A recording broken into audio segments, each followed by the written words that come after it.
Sejam todos muito bem-vindos a mais um vídeo aqui no meu Mundo Otaku. Meu nome é Wellerson, tudo certo com vocês? E voltamos com as nossas análises das sagas do mangá de Yu Yu Hakusho. E agora vamos comentar sobre a terceira saga de Yu Yu, que é a saga do Portão do Inferno, a saga do Capítulo Negro. E olha só, essa saga é incrivelmente legal. Eu comentei desde o início, né, quando eu comecei a falar sobre as sagas, eu comecei lá no Detetive Espiritual, eu acho que eu já comecei a falar sobre isso, que eu tinha uma nostalgia, eu tinha uma lembrança boa dessa saga e que eu achava que ela era uma das melhores, porque tinha um dos vilões e tudo mais, que é o Sensui. Eu meio que estava certo, mas estava equivocado ao mesmo tempo, porque eu acho que eu criei uma lembrança ali, um certo apreço que talvez atualmente não existe mais, sabe? Então, esse é um dos problemas de você revisitar algumas obras, porque pela primeira vez quando você vai lá e você acompanha, você gosta, se torna incrível pra ti, mas passa alguns anos e você vai lá de novo e você assiste ou lê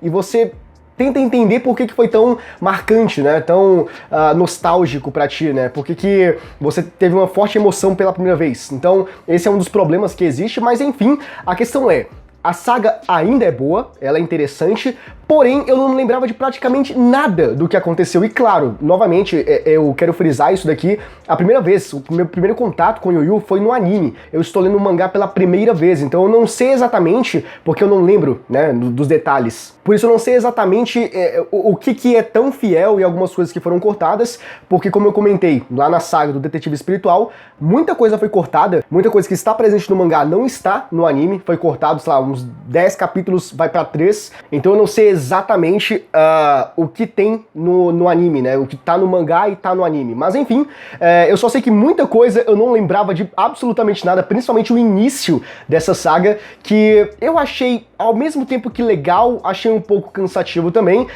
Essa questão dos jogos, tem uma temática de jogatina bastante forte, né, nessa saga, e eu vou comentar um pouquinho mais pra frente sobre isso, mas vamos lá, vamos comentar sobre essa saga, que aconteceu muita coisa interessante, né, essa saga do Portão do Inferno, a saga do Capítulo Negro.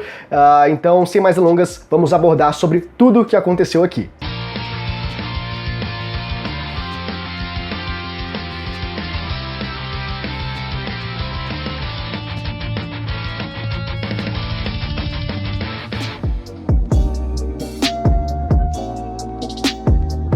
Nós temos um começo calmo ali, onde as coisas voltaram à sua normalidade após o final do Torneio das Trevas e a equipe Urameshi sair vitoriosa. Eles voltam pro mundo normal ali, para suas vidas cotidianas, triviais e tudo mais, e a gente vê que voltou para aquele âmbito meio escolar, né? O Kuwabara e o Yusuke voltaram para a escola e essa paz, né, é temporária, porque a gente vê que alguma coisa está acontecendo de anormal ali no mundo dos humanos. Logo após essa anomalia ser detectada, a gente vê uma cena ali do Koema percebendo que tem alguma coisa diferente e ele vai contatar o Yusuke, mas aí acontece uma coisa que era completamente inesperado e não sei nem como aconteceu, mas tem todo um processo, a gente vai chegar lá, mas o que acontece é que o Yusuke foi sequestrado. E essa grande anomalia que está acontecendo ali, nós vemos que basicamente é em uma região específica ali do Japão e algumas pessoas, alguns seres humanos estão desenvolvendo habilidades, né, poderes especiais, e isso tem a ver com o portal que está sendo aberto ali, que é a grande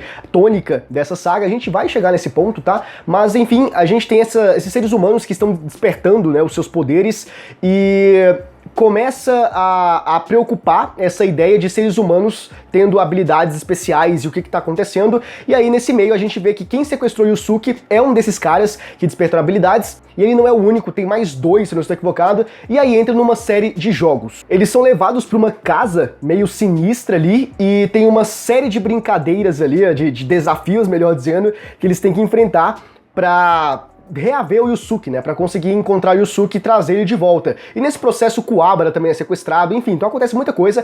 Então tem uma porrada de jogos que acontecem ali, de, por exemplo, não poder falar alguma letra do alfabeto, ou não poder falar uma palavra tabu, se você falar você perde a alma. Então enfim, tem vários desses jogos que vão acontecendo e a gente não entende meio que o porquê daquilo tá acontecendo e é meio que esquisito. Então, esse momento pra mim foi interessante porque eu não lembrava de absolutamente nada do que tava acontecendo ali. Eu não sentia muito bem uma conexão ali direta com a história de um nexo, sabe, de uma finalidade, até que chega na grande descoberta do que estava acontecendo ali. Tudo não passava de um plano, de um esquema da Genkai pra treinar, meio que pra, sei lá, demoestar os moleques, né? Porque, por exemplo, se você não viu o último vídeo falando sobre o Treino das Trevas, a Genkai morreu, mas depois voltou, ela voltou à vida, e o Yusuke, o Kurama e o Rekuabara venceram o torneio, então a Genkai pensou em uma ideia ali, uma lógica, a partir do pressuposto de que, pô, eles venceram um torneio, venceram pessoas fortes, então talvez pode subir a cabeça,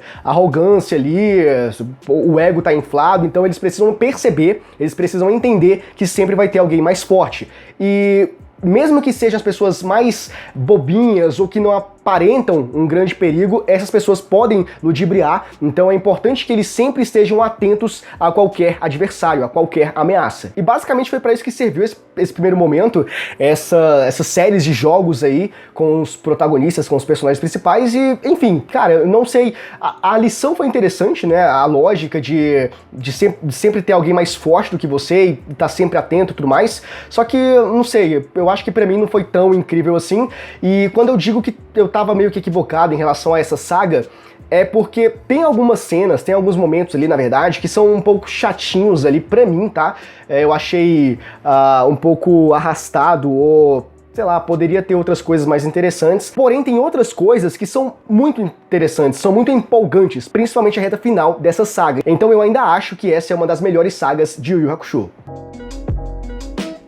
E daí nós temos a grande revelação, a grande máxima dessa saga, que é quando o Koema, ele revela que alguém está tentando abrir uma fenda entre os mundos. Abrir um portal, né, e conectar os dois mundos, o mundo dos yokais, o mundo dos demônios e o mundo dos humanos. Alguém está tentando fazer isso e essa é uma problemática, é uma coisa muito grave e o mundo espiritual está em caos porque isso é uma coisa que não era esperado, então muita coisa está acontecendo e ao mesmo tempo querendo descobrir quem é que está por trás disso e quais são as ambições. E ao mesmo tempo nós temos o Riei com algumas atitudes esquisitas que não dá pra entender e o Kurama, né, ele vai trazer uma ideia de que talvez seja o reflexo desse portal, dessa fenda que está se abrindo e a energia maligna que está rondando agora o mundo dos humanos talvez esteja afetando ele, né? Então tá deixando ele meio ansiosinho ali e tudo mais, então isso de certa forma está prejudicando ele. Então a gente vê que tem alguns momentos ali que ele se afasta completamente do grupo, ele não quer participar, quando pedem ajuda para ele, ele simplesmente nega e vai embora.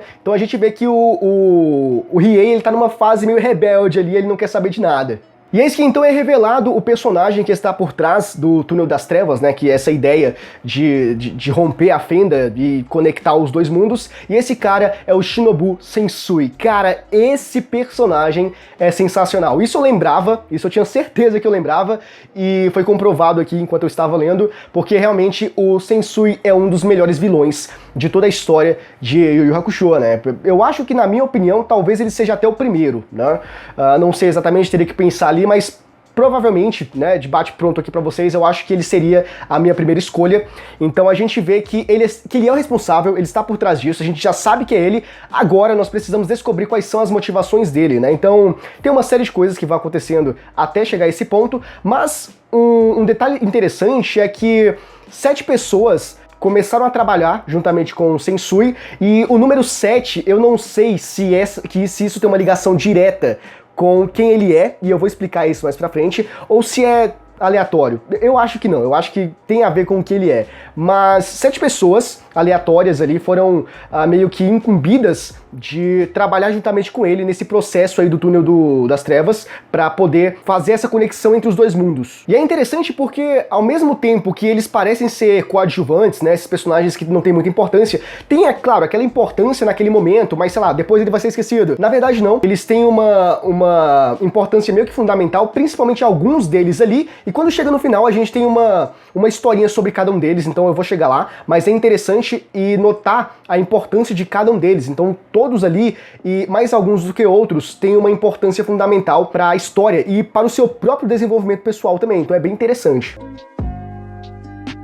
Desde que o time Urameshi voltou lá do Torneio das Trevas, o Kuwabara passa por algumas intempéries ali, porque ele perdeu as habilidades dele, então ele não tem mais a Leiken, né, porque a espada dele é espiritual, é a parte da energia vital dele, então ele não consegue mais desbloqueá-la, né, trazer ela e tudo mais. A gente passa alguns capítulos ali, ele vivenciando essa situação onde ele não pode usar os poderes dele, porém essas habilidades voltam e voltam de uma maneira bem conveniente, porque para romper essa fenda, né, para que haja conexão entre os dois mundos, é preciso que rompa uma barreira, uma espécie de barreira ali, que poucas pessoas conseguem, e tem uma pessoa, o escolhido, que tem essa habilidade para poder quebrar, para poder romper com essa barreira, e é justamente o Kuwabara com a espada transdimensional. E pelo que eu entendi basicamente ali, essa Leiken dele tem várias facetas ali, e essa foi desbloqueada agora nessa saga. Até então não tinha, né? Então é como se fosse o Leigan e o Shotgun, por exemplo. Então são duas habilidades ali,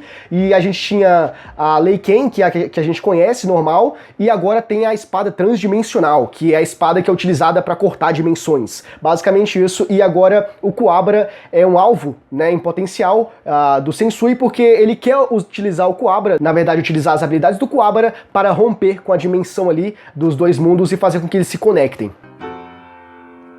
E se tem uma mensagem forte nessa saga do Capítulo Negro, eu acho que eu poderia dizer que é acerca da vida humana. E não somente da vida humana, mas da vida no geral, né? Tanto de seres humanos quanto de yokais também, porque essa é uma ideia que vai ser bastante discutida no decorrer de toda essa saga, porque tem muito a questão de valorizar uma vida em detrimento de outra, e será que vale a pena você fazer isso? Será que vale a pena você depositar toda a sua fé e confiança em alguém que pode te trair e você se decepcionar lá na frente? Então, até onde, né, vale a pena você se dedicar a alguma pessoa, né? Você dedicar toda a sua vida a uma causa. Então é bem interessante, e essa ideia, né, ela vai estar presente muito forte no próprio antagonista dessa saga, que é o Shinobu Sensui. Então esse é um dos pontos que me faz gostar bastante dele como personagem, né? Tem um desenvolvimento bacana. Essa ideia, né, porque é uma ideia bem complexa, mas ao mesmo tempo muito legal. E no decorrer dessa saga ela vai sendo bastante discutida. Eu acho que o que me faz gostar do Sensui é o passado dele, é o background do personagem, quando nós percebemos que o Sensui é um ex-detetive espiritual, ou seja, ele fazia o que atualmente o Yusuke faz, só que ele tomou caminhos diferentes, porque existe uma fita que é chamada, né, intitulada de Fita do Capítulo Negro, e essa fita contém todas as maldades, todas as atrocidades e as coisas mais perversas que os seres humanos já fizeram ou fazem, enfim. Então só tem merda ali, e que mostram, que denotam o quão escória, né, o ser humano pode ser, o quão terrível, o quão maléfico, né, ele pode ser. E acaba que no período em que o Sensui ainda era um detetive espiritual, ele sem querer acabou assistindo, né, acabou vendo alguns minutos, parece, dessa fita, e o que ele viu ali deixou ele horrorizado, o que fez com que ele mudasse de lado. Então é interessante porque o Sensui, ele é um cara que já esteve em ambos os lados. Então ele entende basicamente o que aconteceu daquele lado e o que acontece agora nesse lado. Então não é como se ele estivesse fazendo alguma coisa sem entender nada. Ele compreende os dois lados da mesma moeda, entende? Então é interessante, e isso torna ele um personagem muito perigoso, porque ele tem ambições, ele tem motivações muito fortes, fincadas ali, sabe? Então ele tem uma raiz, ele tá embasado no que ele tá fazendo.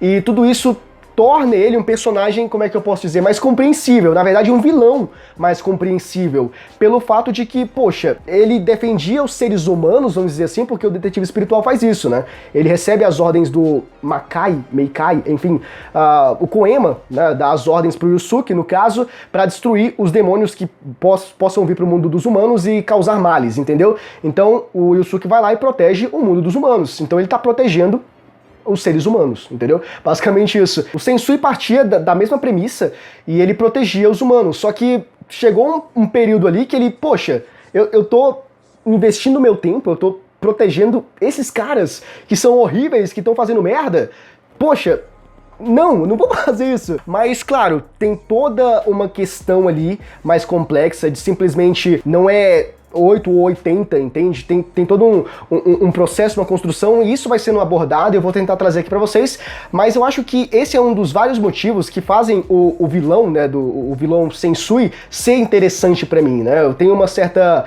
conexão, uma ligação com ele e faz com que eu goste dele. E após muito tempo de especulação de quem é o cara, quem tá por trás disso, do túnel das trevas e tudo mais, o que tá acontecendo, e descobrir que é o Sensui, enfim, eles ficam cara a cara, né, o Yusuke, o Kuwabara, o Riei, o Kurama, a Botan, a Keiko, tá todo mundo junto ali, eles se encontram pela primeira vez com o Sensui, e esse momento é pra mostrar que, mais uma vez, o Yusuke está em um nível de poder que ele não pode bater de frente com o adversário, então ele vai precisar treinar, ele vai precisar desenvolver habilidades, e vai ser muito interessante como isso vai acontecer, e eu quero conversar um pouquinho sobre isso com vocês mais pra frente, mas esse momento, ele denota a força do Sensui, e de como ele é absurdamente forte, né? E a grande técnica, o estilo de luta dele é interessante porque ele utiliza as pernas, ele meio que utiliza as mãos só pra se defender, e a ofensiva é com as pernas. Então é um estilo interessante ali, e é até abordado sobre esse estilo de luta de algumas pessoas que fazem ele, e não é comum, sabe? É uma coisa meio esotérica que acontece ali, nem todo mundo utiliza esse estilo de batalha, mas a ideia é mostrar como ele é forte, como o Yusuke ainda não está pronto para ele. E lembra que eu havia comentado com vocês acerca da ideia da vida, né, do ser humano e tudo mais, porque os 7 personagens que estavam junto com o Sensui nessa empreitada aí de conectar os dois mundos, eles também tinham a mesma visão de que os seres humanos são escória, que eles não merecem nada e merecem morrer e tudo mais. Eu comentei que as coisas não são 8 ou 80, e aí um dos personagens, e é que eu falei, mais uns do que outros, ele é salvo pelo Kuwabara e posteriormente pela Botan. E ele começa a se perguntar por que salvaram ele, né? Principalmente o Kuwabara, que não devia nada. Inclusive ele tentou matar o Kuwabara em momentos anteriores, né? E aí o Kuwabara, quando teve a chance, salvou ele. E ele começou a se questionar o porquê disso. Então ele percebeu que nem todos os seres humanos são iguais. E esse é um ponto muito importante. Começa então esse conflito interno, né? Ele tem esse conflito com ele mesmo de notar que, poxa, não vale a pena erradicar todos por conta de um ou dois ali que ele viu que são maus, entendeu? Porque nem todo mundo é assim. E aí entra naquela ideia de não ser um radicalista, sabe? De você achar que se um é assim, todos são assim também. Então essa ideia é interessante, porque vai mostrando tanto pro personagem, para ele ter um desenvolvimento, ele vai ser muito importante a partir desse ponto, quando ele muda o prisma dele e ele começa a enxergar a vida com um panorama diferente, depois dele analisar melhor a situação e não ser mais radical e ver que as coisas podem ser ponderadas ali, ele vai ter uma importância bem interessante no decorrer da saga. Então é legal esse ponto de trabalhar a questão da vida humana e de mostrar que as coisas não são 8 ou 80, né? De que tem que ser radicalista o tempo todo. Não, é só ponderar as coisas, porque nem tudo é o que parece ser. E lembram que eu comentei que o Riei estava bastante estranho, distante do grupo, e agora ele simplesmente ataca o Yusuke. Eles começam uma batalha ali entre os dois, e eu fiquei, o que tá acontecendo? Por que o Riei tá fazendo isso? E enfim, após algumas páginas, a gente descobre que o Riei estava apenas testando o Yusuke para ver se ele não tinha amolecido, né? Porque eles vão entrar em um novo embate, em uma nova batalha, e eles precisam estar concentrados. Então o Riei só queria testar ali para ver se o Yusuke estava de fato concentrado e pronto, né? Disposto de corpo e alma para entrar nessa batalha. E ao mesmo tempo, nós temos o Riei voltando ali, né? Colocando as ideias no lugar e retornando para o grupo e voltando a ajudá-los no que é necessário. Que, claro, agora era a missão de salvar, de resgatar o Kuwabara, que foi capturado pelo Sensui para poder utilizar as habilidades, para poder quebrar ali a fenda que divide os dois mundos. E agora a gente tem um ponto interessante ali, que diz mais a respeito de quem o Togashi é do que da história em si, mas enfim, quem o Togashi é refletido na história dele, né? Isso é óbvio, né? Mas o que eu quero dizer aqui é a inclusão do estilo ali de colocar vários jogos, né, várias jogatinas ali dentro da narrativa. Então esse esquema de jogos presente ali nas histórias do Togashi não é novidade, né? Então a gente vê isso principalmente em Hunter x Hunter, que também tem bastante essa temática de jogos, né, de que tem que pensar e tem que estratégias para passar dos jogos e tudo mais. O próprio Exame Hunter é uma prova disso. E aqui nessa saga nós temos dois momentos que tem esse esquema de jogos ali, e a gente já percebe o quanto o Togashi gosta disso, de trabalhar com essa ideia de jogos, porque ele é um viciado em jogos também. Então assim, esse momento pra mim, eu não sei exatamente o que dizer, porque não é completamente ruim, mas não é tão bom assim, tão interessante pra mim, eu não vejo de uma maneira tão incrível e chamativa, né, charmosa, agradável, enfim, mas é um traço do Togashi, é quem ele é e é como ele desenvolve alguns momentos ali da narrativa dele, mas isso funciona, claro, sempre tem um pano de fundo ali, né, sempre tem um grande objetivo, isso funciona pra mostrar o quão maquiavélico o Sensui pode ser, porque esses jogos, tudo que aconteceu ali era a ideia do Sensui, ele utilizou todos os personagens, os 7 personagens que foram chamados ali, ele utilizou cada um deles, usou eles pro seu bel prazer, para alcançar os seus objetivos. Daí a gente percebe que para alcançar esses objetivos, o Sensui vai fazer qualquer coisa, principalmente matá-lo sem hesitar. Mesmo as pessoas confiando no Sensui, depositando toda a sua fé no cara e tudo mais, se for preciso, ele vai matá-lo. Após essa série de jogos que acontecem ali, os personagens eles adentram em uma caverna, onde no fundo tá esse portal aí, tá esse portal sendo aberto, o portão das trevas, né, e tudo mais. E, enfim, eles chegam, depois de várias coisas acontecerem ali, eles chegam de fato no fundo da caverna. E chegando lá, eles começam a enfrentar o Sensui. E aqui começa o arco da batalha contra o Sensui, que vai até o final, e é somente essa batalha e algumas coisas que acontecem a mais, mas a grande batalha já começa, já inicia nesse momento. Mas nós temos uma pausazinha rapidinha para apresentar um personagem que a gente já conhece, nós conhecemos desde a saga anterior, do Torneio das Trevas, que é o Toguro velho, né, que é aquele, o baixinho.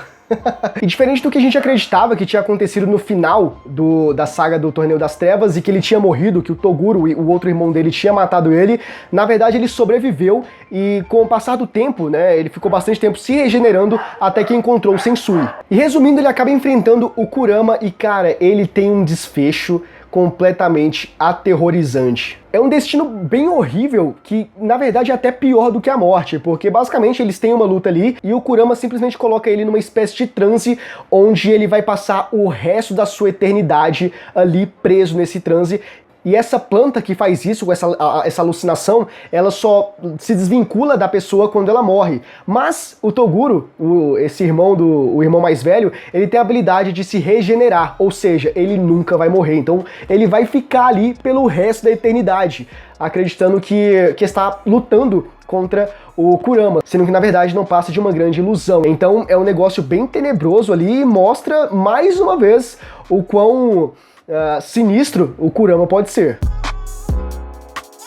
Enfim, agora o Yusuke vai dar continuidade para a batalha contra o Sensui e, bom, esse é o momento que eu gosto pra caramba, que eu tinha essa memória de quando eu assisti o anime, e aqui tem uma grande revelação acerca do Sensui, do Shinobu Sensui, que na verdade ele não é somente o Sensui, ele é o Sensui e mais 6 outras personalidades. Então a gente descobre que o Shinobu tem um transtorno dissociativo de personalidade. São 7 ao total e a gente vê essas personalidades dele em vários momentos ali da batalha.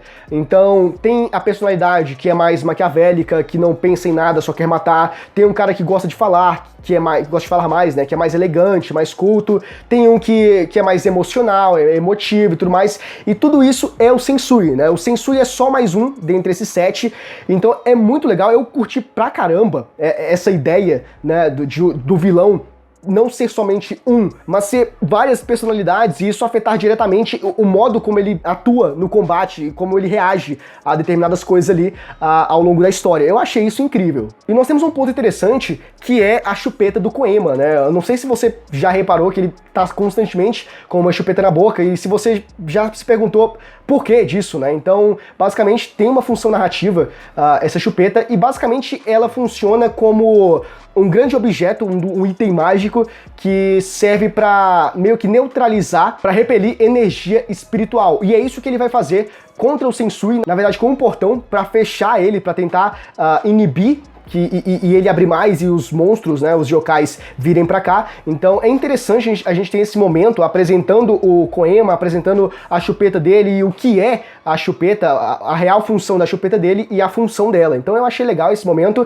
Acaba que não dá em nada, mas é interessante para mostrar pra gente que existe um objetivo, existe uma função ali por trás. E depois de tudo isso, nós temos a volta, né, pra batalha do Yusuke e do Sensui, e o Sensui matando o Yusuke. Então o Yusuke morre pela segunda vez aqui na história, e eu vou comentar um pouquinho mais sobre isso daqui a pouquinho, mas depois da morte do Yusuke, o restante do grupo, eles levam o Sensui até o mundo dos demônios, né, o mundo demoníaco, para enfrentá-lo lá dentro, né, a fim de meio que tentar reduzir ao máximo os danos no mundo dos humanos. Então eles vão para esse mundo demoníaco para tentar lutar contra ele lá dentro. Só que lá dentro ele desperta outras habilidades e fica ainda mais forte do que ele já estava antes. E aqui é o grande ápice dessa saga do Capítulo Negro, que é a transformação do Yusuke, né? Mostrar quem ele de fato é. E esse é um ponto interessante, tá?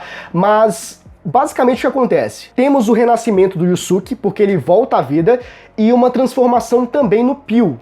Eu já comentei isso várias vezes nos outros vídeos, que o Pio é a extensão do Yusuke, então o que acontece com o Yusuke acontece com o Pio. Inclusive, quando o Yusuke morreu, o Pio morreu também. Tem essa transformação, o Pio ele deixa de ser aquele bichinho fofinho que parecia um ursinho de pelúcia e passa a ser meio que um pássaro gigante, né? E é bem legal essa transformação. E daí o Yusuke pega o Pio, monta nele e vai para o mundo demoníaco para enfrentar o Sensui. Só que a grande questão ali, a grande, como é que eu posso dizer, recompensa que a gente tem por acompanhar esse momento é descobrir que o Yusuke tem descendência demoníaca. E bom, cara, eu não sei exatamente o que vocês acham sobre isso, mas a gente bate novamente naquela tecla, basicamente, do escolhido, né? Porque a gente tem essa ideia com o Naruto, né? O Naruto e o Sasuke, quando chega no final da história e vê que desde o início eles eram escolhidos, eram deuses e tudo mais. One Piece, a gente tem com o Ruffy, com o Gear 5, que ele é sei lá, a reencarnação do deus Nika, enfim. Então, o cara que vai trazer a libertação. E aqui nós temos o Yusuke tendo essa grande revelação, né, de que ele tem uma descendência demoníaca, e esse descendente, e que esse ancestral dele era um ser poderoso, na verdade é um ser poderoso, e a gente vai descobrir isso na próxima saga. Mas enfim, um grande ponto ali é que, poxa, em momento nenhum isso foi revelado, sabe? Falando na questão de lógica narrativa, mesmo que seja um foreshadowing ali, né, pra mostrar que, poxa, ó, a gente vai chegar num ponto ali que vai ser importante que eu tô apresentando aqui e tudo vai fazer sentido. Nunca teve isso, então simplesmente foi de supetão, o cara é isso e acabou. Mas eu particularmente prefiro mais a ideia de não focar tanto na lógica narrativa, né, e focar mais na estética, em como ele vai ficar bonitão, ele vai ficar insano, mais poderoso, porque, sei lá, não gosto de ficar pegando tanto assim no pé, até porque, enfim, cara, é melhor aproveitar. Resumindo bastante coisa, a gente chega no momento ápice ali, no grande momento, no clímax da luta do Yusuke com o Sensui, e temos o despertar por completo do Yusuke. Ele se transforma, né, ele assume a sua forma completa de yokai, é uma forma bem interessante, na verdade, e aí nós temos a derrota do Sensui, nós temos esse final de batalha contra o Sensui. A gente vê que o Sensui acaba morrendo, temos o fechamento do portão, e a gente percebe um ponto interessante é que, na verdade, quem matou o Sensui não foi o Yusuke, mas foi um ser que se apoderou do corpo do Yusuke em alguns segundos ali, que causou a morte do Sensui. E eu acho que a grande questão agora da próxima saga vai ser o Yusuke tentar ir atrás para descobrir quem era essa pessoa que se apossou do corpo dele. E isso fica claro ali quando a gente tá vendo o desfechozinho dessa saga do Capítulo Negro, a gente percebe que isso deixou o Yusuke inquieto, e ele quer descobrir o que aconteceu. Então isso vai ser uma forte motivação para ele voltar pro mundo ali das trevas e tudo mais, para poder descobrir quem era essa pessoa, e é aí que nós vamos ter ali todo o desenvolvimento da última saga de Yu Yu Hakusho. E lembra daqueles 7 personagens que eu comentei, que pareciam que não seriam importantes, mas no final enfim, alguns foram mais importantes do que outros, mas quando chega no final a gente percebe que o Sensui morreu, o portão foi fechado, e esses personagens tiveram o seu desfecho, o seu encerramento de uma maneira agradável, todo mundo ali compreendendo que as coisas não são tão radicais assim, e eles podem, né, ser inseridos novamente na sociedade e tentar viver uma vida normal ali na medida do possível. Então é bem interessante esse final da saga aí, mostrando o desfecho, mostrando o que aconteceu com cada um dos personagens, e assim a gente finaliza essa saga do Capítulo Negro.